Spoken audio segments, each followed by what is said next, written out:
Vu qu'il y a du monde, on profiter pour faire un peu de pub. Bah, c'est le moment. On vend le Monde Libertaire qui est arrivé aujourd'hui. Et c'est le seul endroit de Rennes où vous pourrez l'acheter, où il est disponible. Autrement sur le marché des listes le samedi matin, de 11 à 13h. Voilà.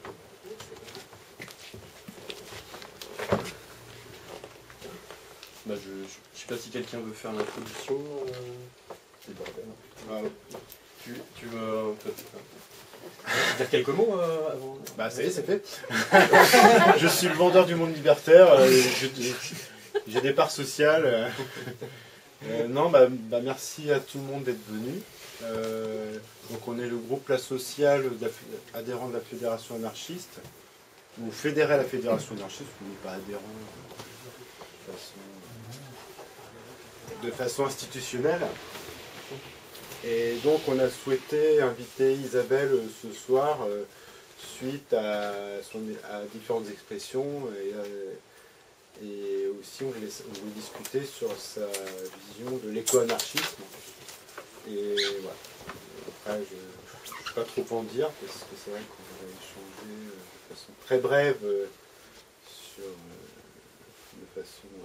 sur le numérique, mais voilà. Je ne sais pas si tu veux faire une présentation un peu de ton parcours ou... Alors comme ça s'appelle causerie, et que c'est ce qui m'a plu, en plus du fait d'être invité à Rennes, que nous sommes néo-bretons depuis septembre, donc on aura encore plus l'occasion de se voir, ce qui est chouette.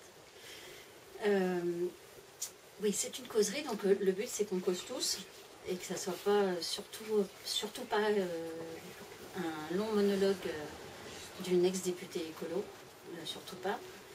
Mais ce que j'ai vu, ce que vous avez mis dans l'invitation, c'était aussi de vous expliquer un peu comment j'en étais arrivée là, après une période de remise en question qui, sur l'échelle d'une vie, est finalement assez courte, qui est toujours trop longue à mon goût, mais qui est finalement pas si longue que ça. Donc je vais, de façon très modeste, vous expliquer où est-ce que j'en suis et ce qui me motive, en tout cas pour l'avenir. Alors, si on démarre en 2012, j'étais très, comment dire, crédule ou naïve, enfin comme vous voulez, à croire que de l'intérieur du système, c'est-à-dire de l'intérieur de l'Assemblée nationale, il était possible de faire changer le cours des choses, et surtout le cours de la politique nationale. Bonsoir. Bonsoir.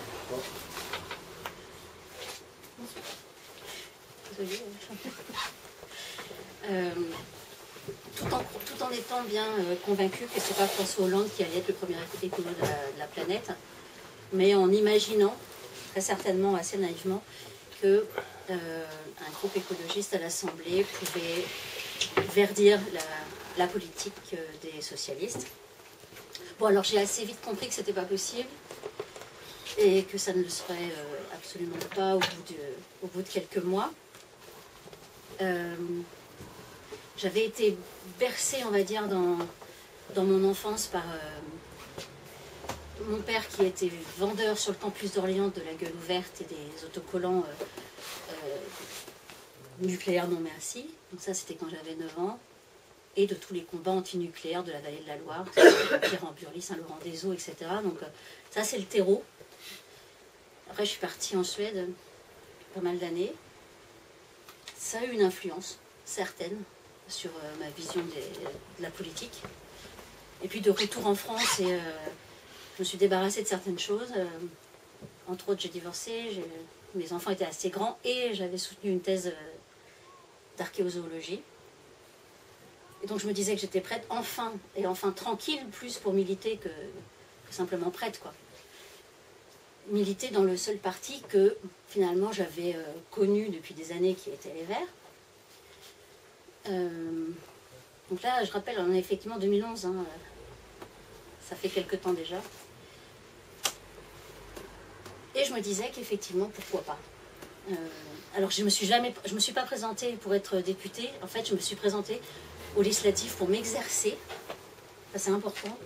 Je me suis présentée pour m'exercer pour les élections municipales. Parce que je trouvais que c'était l'échelon, déjà à l'époque, je considérais que c'était vraiment un échelon important et passionnant. On pouvait y faire des choses dans une ville de 14 000 habitants, c'était Bayeux à l'époque, en Normandie, dans le Calvados, que j'avais vu tellement d'injustices dans cette ville, que ce soit dans le traitement des saisonniers, dans le clientélisme, etc., que je me disais, je ne pourrais pas faire pire, en gros, que le maire actuel.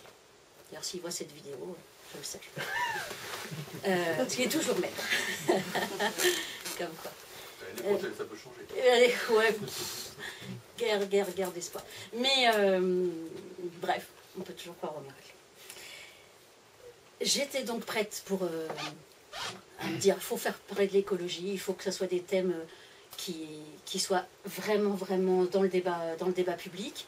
Donc, je me présente législative, et puis comme ça, on verra bien.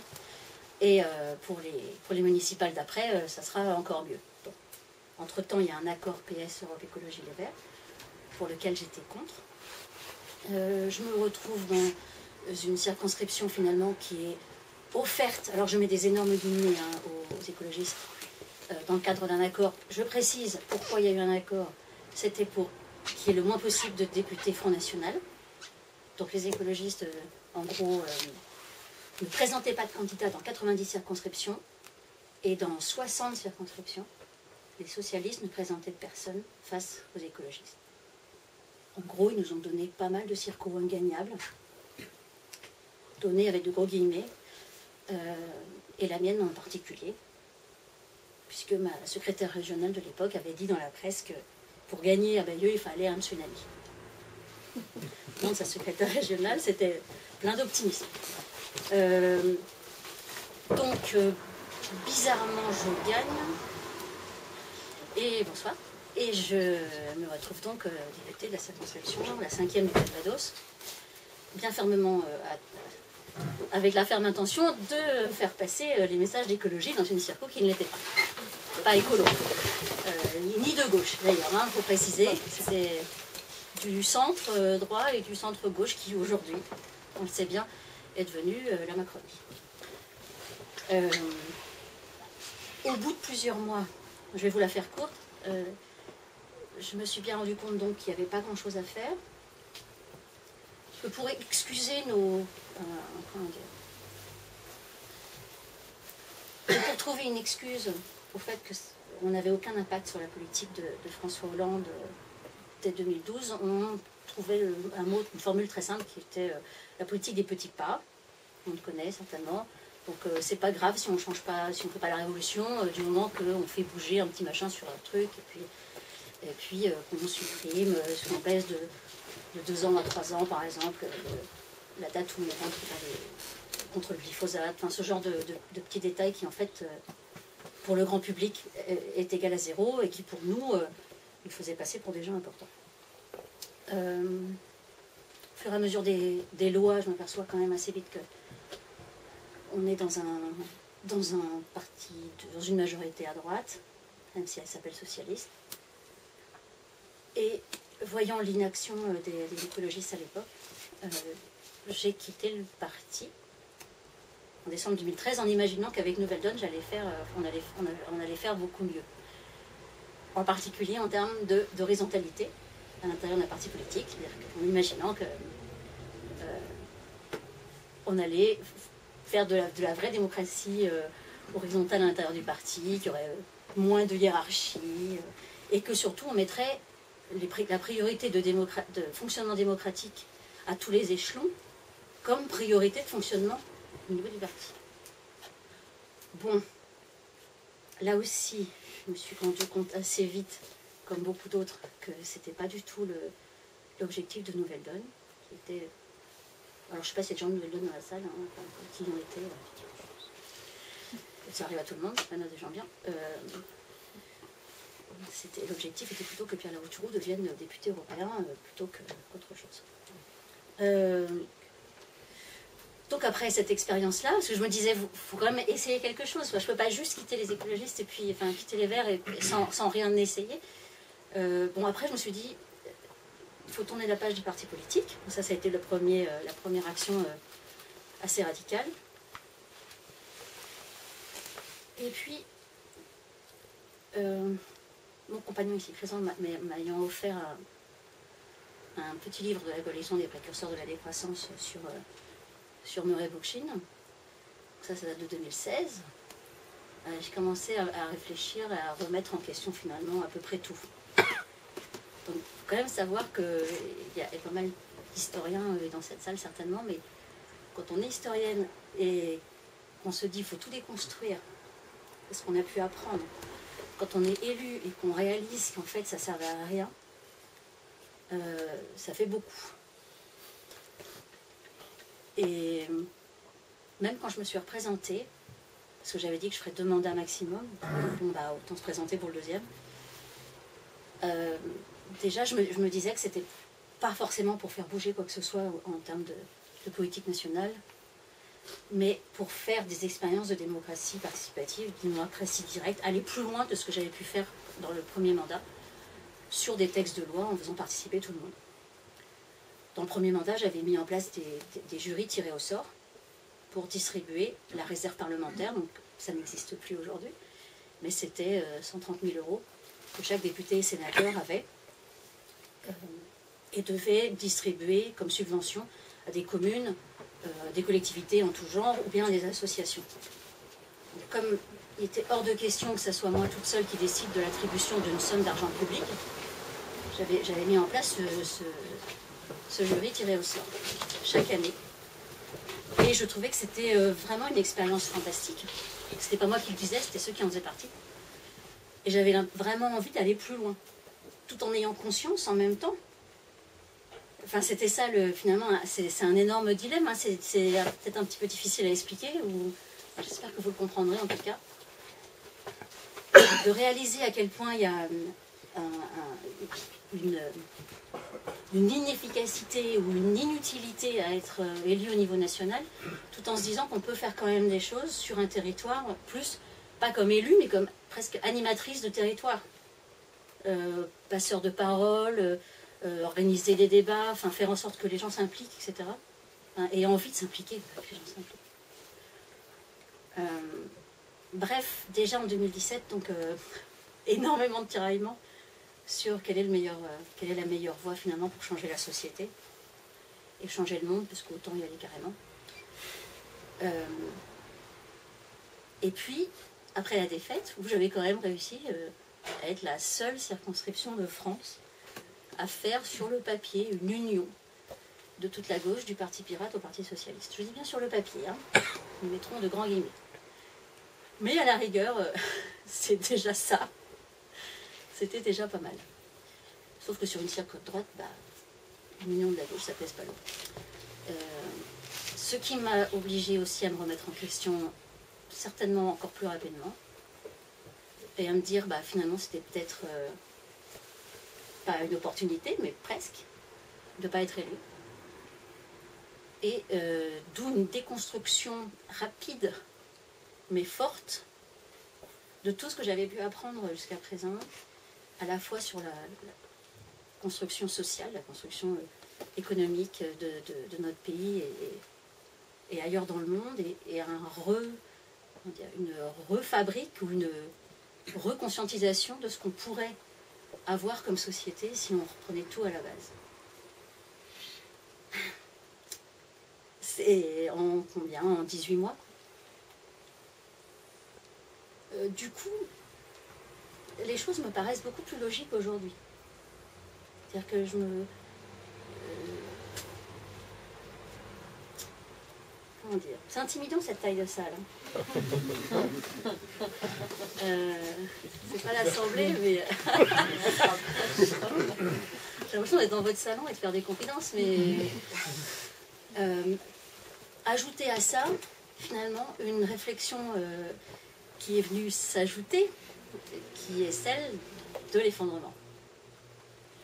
Ça fait beaucoup de se dire qu'à la fois politiquement parlant, on s'est planté. Enfin, je me suis plantée. Qu'historiquement parlant, j'ai pas vu les choses du bon côté probablement. Et qu'en plus, j'ai mis la tête dans le sable pendant des années en ne prenant pas en compte les rapports divers et variés, commençant déjà par le rapport Meadows que je connaissais mais que j'avais pas envie de lire, en continuant par le rapport de Pablo Servigne, commandité par Yves Cochet, que j'avais reçu sur mon bureau de l'Assemblée, que j'avais mis de côté, son livre sur l'effondrement, que je n'avais pas voulu lire non plus. Bref, ça fait beaucoup de choses, et c'est comme si, évidemment, vous ouvrez les yeux sur tout à la fois, ça fait un choc, et vous avez tout à reconstruire ensuite. Et à mettre les pièces du puzzle, finalement, toutes ensemble. Pour arriver à quelque chose d'optimiste. Parce qu'il y a guère de choses positives dans ce que je viens de dire. Mais finalement, aujourd'hui, en réfléchissant sur ce qu'est le municipalisme libertaire de Murray Bookchin, de Jeannette Biel et des autres, il n'y a pas, finalement, Bookchin a fait pas mal de petits, en réfléchissant sur l'anarchisme tout court, en lisant énormément, en tout cas beaucoup plus que ce que j'avais pu lire auparavant, et différemment. Il ne s'agit pas de lire plus, il s'agit de changer son focus, il s'agit de changer totalement le projecteur, comment vous voyez les événements du passé et ce qui peut se produire après. En changeant tout ça, on arrive finalement à une projection, à imaginer une société qui est belle. Voilà, mais qui n'est pas celle d'aujourd'hui.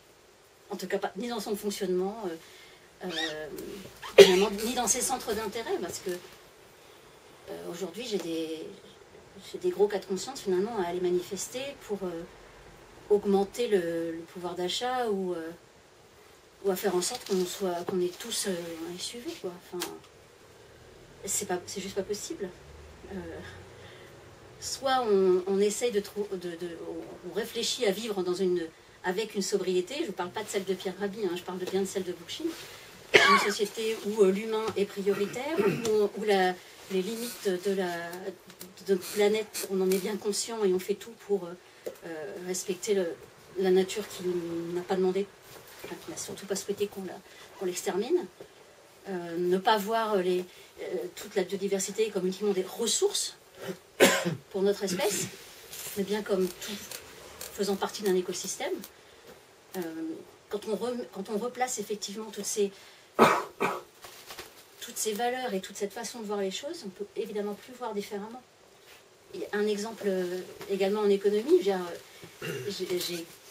commis l'erreur de passer une première année de Sciences Po quand j'étais jeune. Je crois que jamais j'ai entendu le nom de Karl Polanyi. Et pourtant aujourd'hui, à mes yeux, c'est l'économiste le plus important qu'il y ait eu depuis des décennies.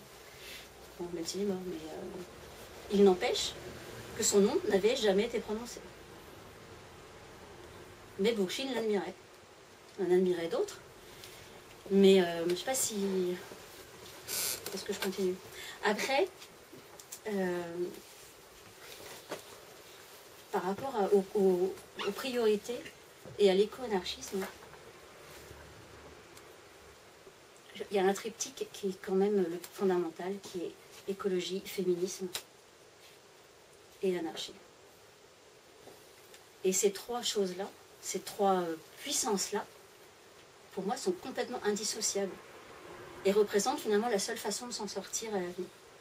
C'est-à-dire, si on imagine une société basée sur des collectivités locales, basée ensuite sur un regroupement de ces collectivités dans une confédération démocratique, c'est forcément, on pense aujourd'hui à ce qui se passe au Rojava, à ce qui s'est passé dans les collectivités d'Aragon en 1936. Il y a des liens qui se font de manière automatique, parce que c'est la même chose, finalement.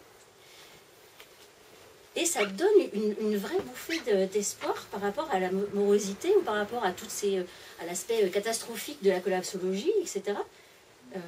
Moi, aujourd'hui, quand on me dit que notre société peut s'effondrer, je ne suis pas là à pleurer. Parce qu'elle est illogique. Elle est illogique et elle ne tient sur rien. C'est juste un énorme mensonge qu'on nous fait depuis des siècles. Donc, après tout, pourquoi pas tout reconstruire et tout repenser de manière logique, tout en faisant en sorte d'atténuer les souffrances et les dégâts que peuvent provoquer un effondrement de civilisation. Il ne s'agit pas non plus pour nous de partir, s'en aller dans un lieu sympa pour profiter de l'autonomie énergétique, alimentaire, etc. Et puis laisser tout le monde se démerder ensuite dans les villes ou ailleurs. Il s'agit aussi de réfléchir collectivement à une autre organisation politique qui fera qu'on s'en sortira tous, et pas juste ceux qui auront pu s'acheter des fermes autonomes dans la campagne bretonne ou ailleurs. En tout cas, aujourd'hui, c'est toutes ces réflexions-là qui me donnent de l'espoir. Voilà. Par rapport au cul-de-sac, à l'impasse dans lequel j'étais arrivée finalement après un mandat politique. Voilà. Je crois que j'ai déjà trop parlé. C'est une bonne intro. C'est pas... Mais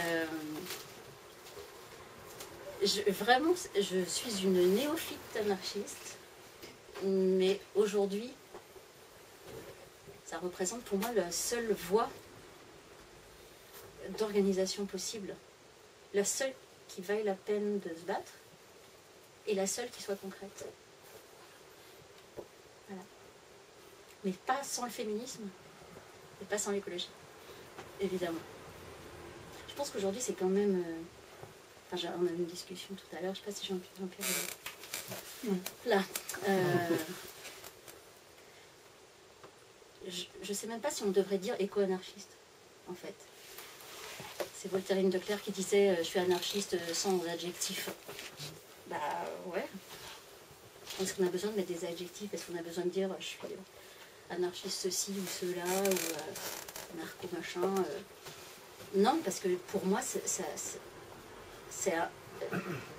une organisation de la société qui forcément inclut l'écologie, le féminisme, parce qu'on débat des problèmes de domination et qu'on est contre. Donc si on est contre la domination quelle qu'elle soit, on est forcément féministe.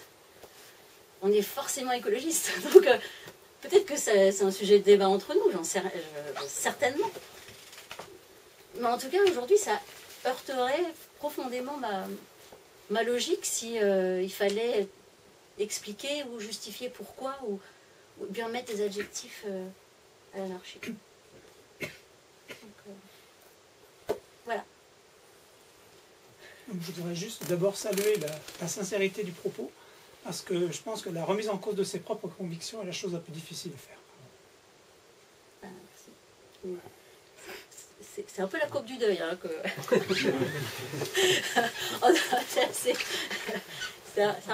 en accéléré. C'est un peu ça. Mais ça fait tellement bien, finalement. Et c'est tellement logique. Quand je parlais de pièces de puzzle, c'est que dans toute sa vie, enfin j'ai 49 ans aujourd'hui, je pense que je sais aujourd'hui que je l'ai toujours été, mais que il y a aussi tellement de préjugés sur le mot anarchiste qu'il y a une réhabilitation à faire. Et il ne faut pas avoir peur de l'affirmer. Je vois énormément de documentaires où ça tourne autour du pot, on va vous parler d'autogestion, etc., sans jamais aborder le mot le plus important finalement. Et il y a un énorme travail à faire, vraiment de redéfinition, comme disait Canaille. S'il y a des questions, on peut lancer le débat sur plein de choses. C'est une causerie, hein, c'est pas une conférence. Hein. Quand tu parles d'effondrement, qu'est-ce que tu entends au juste en fait? Est-ce que tu peux préciser le propos? Tout à fait. Pour moi, on est dans une surexploitation mondiale de nos ressources, quelles qu'elles soient, avec une chance phénoménale qu'on a en France, c'est-à-dire d'avoir des mines qui nous servent pour notre civilisation, notre société, qui soient à des milliers de kilomètres donc on est épargné de voir les dégâts que provoque l'exploitation des terres rares ou de tous les minerais dans le monde entier, et que de repousser très très loin de notre vue les dégâts que provoque notre façon de vivre, c'est gravissime. Et donc, je vous parle de... je crois que tout le monde est un peu au courant qu'on vit la 6e extinction des espèces, que 80% des insectes ont disparu, qu'on a un énorme problème par rapport à la pollinisation due à la disparition de plus en plus massive des abeilles, que le permafrost est en train de fondre, et que finalement, personne n'a vraiment envie de voir d'où le problème va partir en premier, où ça va péter en premier. Mais on est allé trop loin déjà dans un mode de vie capitaliste, dans un mode de vie productiviste. On est allé tellement loin aujourd'hui que les discours du genre ah, si on change radicalement aujourd'hui, ça va aller mieux. En fait, j'y crois pas du tout. C'est en ça où c'était pas la partie la plus positive de la soirée, mais on a déjà dépassé un point de non-retour. Déjà, quand le rapport Meadows en 72 explique qu'il y a des différents scénarios et que aujourd'hui, on sait très bien qu'on a pris le pire. Bon. Qu'est-ce qu'il y a à dire de plus, quoi, à part que les hommes ne sont pas tous mauvais, qu'on peut espérer vivre sur Terre encore dans des zones où il ne fera pas plus 52 degrés, qu'on peut quand même imaginer une vie sur Terre en harmonie avec les autres espèces, en tenant compte de nos ressources extrêmement limitées, en changeant radicalement notre façon de vivre. Oui, c'est possible. Est-ce que les habitants de cette planète le souhaitent? J'en sais rien. Est-ce que moi je le veux? Oui, ça je le sais, parce que je vais pouvoir parler. Pour soi, on peut exprimer ses rêves, on peut imaginer ces utopies extrêmement concrètes, et on peut se préparer surtout. Et je crois que le pire, il est dans un des... Enfin, j'ai lu un texte récemment, un article récemment de Kevin Amara de Deep Green Resistance, dont j'apprécie certains propos, mais là, franchement, j'appréciais pas trop, qui était de dire on va laisser tout péter et on n'a pas besoin d'organiser. Bah non, moi je ne vis pas du tout de cette façon-là. Je me dis que notre rôle à nous est d'organiser, de réfléchir, de conscientiser ce qui se passe et d'avoir des propositions concrètes sur finalement notre façon de vivre dans un environnement qui serait complètement différent de celui d'aujourd'hui. Voilà. Je ne sais pas si j'ai expliqué ce que si c'est assez clair ou pas. En fait, je voulais comprendre si tu parlais d'effondrement en fait au sens environnemental du terme. Donc ouais. Ça, ouais, tu dans tous les sens. Oui, j'ai parlé aussi de fondement démocratique, si tu veux. Ouais. Il n'y a pas si longtemps que ça, où j'expliquais, alors ça a peut-être été, je mets des pincettes parce que ça a pu être mal pris, mais j'expliquais aussi, enfin, grâce à certains documentaires comme Propaganda par exemple, pour ceux qui l'ont pas vu, je vous conseille de le voir, et puis pour ceux qui l'ont vu, ils comprendront encore mieux, c'est-à-dire que la manipulation de masse fait qu'aujourd'hui, l'objectif est de créer des moutons partout sur la planète. Donc pour moi, c'est un effondrement démocratique d'avoir tout fait pour casser l'éducation populaire, d'avoir tout fait pour casser finalement les discussions comme celles qu'on a ce soir. Que dans n'importe quel lieu, que ce soit de lieu public, privé ou même professionnel, c'est quand même ça qu'on a pu voir ces dernières décennies. Donc l'effondrement démocratique, à mes yeux, il se produit. Sinon, il n'y aurait peut-être pas des queues pour le Nutella ou... Bref. Je sens que c'est un sujet encore un sujet très glissant. Mais... Oui, c'est vrai. C'est... En termes de ressources pétrolières également, je pense que... Ce qui est terrible avec les limites de l'exploitation de certaines ressources comme le pétrole, c'est que mon père disait la même chose dans les années 70, et il se rappelle en 77 avoir prévenu le pompiste de sa station essence en lui disant « Oh, bientôt tu n'auras plus de boulot, il faudra vraiment que tu trouves quelque chose vite ». Alors le pompiste doit se marrer aujourd'hui, hein, parce qu'il a pu finir sa carrière peinard. Mais en fait, c'est pas faux, c'est juste qu'on a aujourd'hui le pétrole de schiste qui vient, on va dire, compenser l'extraction de pétrole tout court, mais ça ne veut pas dire qu'on a des ressources illimitées, ça ne veut pas dire qu'on pourra conduire avec un litre à 1,50 € indéfiniment. Voilà, et ça vaut pour le pétrole, comme ça vaut pour le cuivre, comme ça vaut pour toutes les terres rares, dont la plupart des mines se trouvent en Chine. Et pour ça, il y a le super livre de Guillaume Pitron, que je recommande de lire. Et qui revient sur ce productivisme alors c'est loin des yeux, loin du cœur, mais loin des yeux, loin de la conscience aussi, parce que le fait que ces extractions aient lieu à des milliers de kilomètres fait que nous permet de vivre avec une certaine conscience tranquille de notre mode de vie d'aujourd'hui, et éviter qu'on remette trop en question le capitalisme en particulier. Voilà. Oui, c'est pas du tout structuré. Ouais. Non plus, c'est pas standard. Mais comment. Oui, alors. C'est la question derrière tout ça. C'est un potentiel effondrement, on peut le prendre de manière positive, c'est l'opportunité pour faire quelque chose. Et c'est énorme. C'est énorme.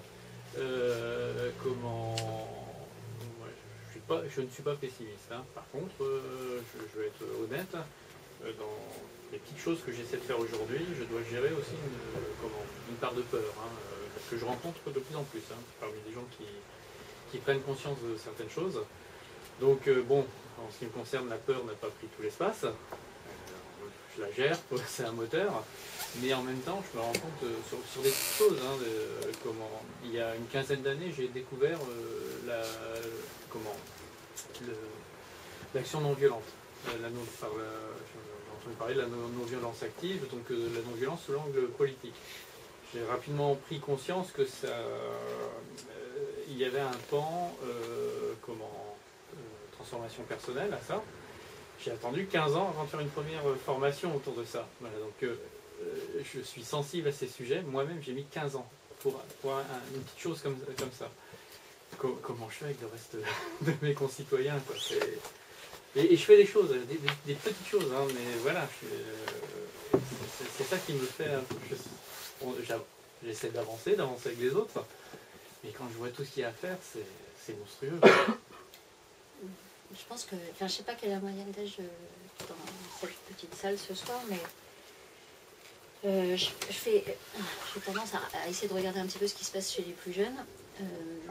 Et j'avoue que ceux qui m'ont fait finalement ouvrir les yeux, même s'il y a pas mal de choses que j'avais compris nous-mêmes, c'est mes enfants. Donc génération entre 18 et 25 ans, qui ont certainement compris beaucoup plus de choses avant moi. C'est pas très valorisant, mais bon, je trouve ça chouette quand c'est ses propres enfants qui finalement nous apprennent des choses. Je trouve ça absolument génial. Et je note que si on écoutait un peu plus les gamins, ça nous rendrait peut-être plus d'espoir. Et là, on aborde ce que j'ai appelé, j'ai pas trouvé de mots en français, mais l'adult planning.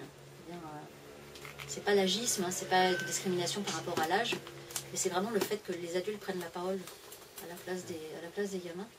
Et dans une récente émission, je voyais 4 ados qui disaient tous les 4 finalement que leur priorité dans la vie c'était les questions d'écologie. Et l'adulte qui était avec eux, ils étaient là pour parler d'un film, hein, donc, qui n'avait aucun rapport avec le sujet. Et l'adulte qui les accompagnait, qui était l'acteur connu finalement de ce film, lui avait juste une blague à faire. Mais ça, personne, aucun adulte dans la production, aucun journaliste, n'a pris la peine de poser la question aux ados pour leur demander, pour aller un petit peu plus loin. Ok, votre priorité c'est des questions d'écologie, mais qu'est-ce que vous entendez par là? Qu'est-ce qui vous préoccupe vraiment? Quelles sont vos inquiétudes? Qu'est-ce qui vous motive, etc. Voilà, c'est passé juste à la trappe, quoi. Alors que moi, ce qui m'intéressait, c'était d'avoir enfin, leur point de vue, enfin, ce qu'ils avaient à dire, c'était ça finalement le cœur de la soirée, ce qui m'aurait vraiment intéressé, mais zéro.